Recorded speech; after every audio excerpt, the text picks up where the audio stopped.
D'energies renovables hi ha moltes, i algunes d'aquestes són l'energia solar, l'eòlica, la hidràulica, la biomassa, el biogàs, l'energia del mar, la geotèrmica, etc.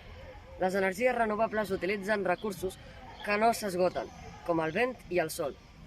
A més, no són contaminants, ja que no generen gasos ni partícules contaminants a l'atmosfera.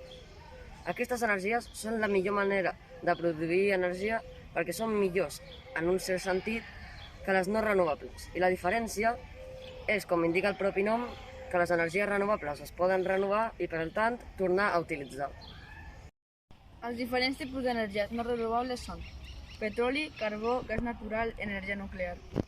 Aquestes energies no renovables es caracteritzen per la seva explosió, és a dir, a la forma en la que es gasta una i una altra vegada.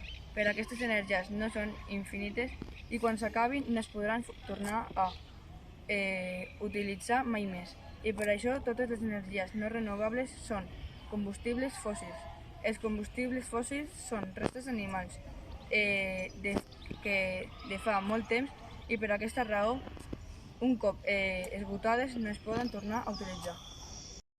També allibera gasos que provoquen l'efecte hivernacle.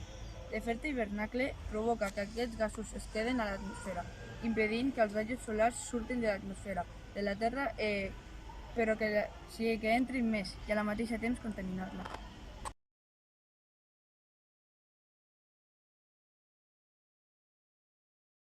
Aquesta és la nostra maqueta.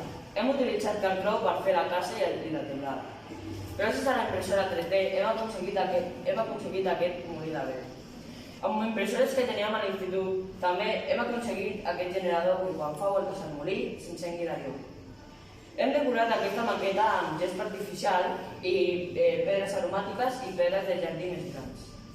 Gràcies al circuit elèctric, el generador i una LED hem aconseguit que quan giri voltes al molí es pugui encendre la llum.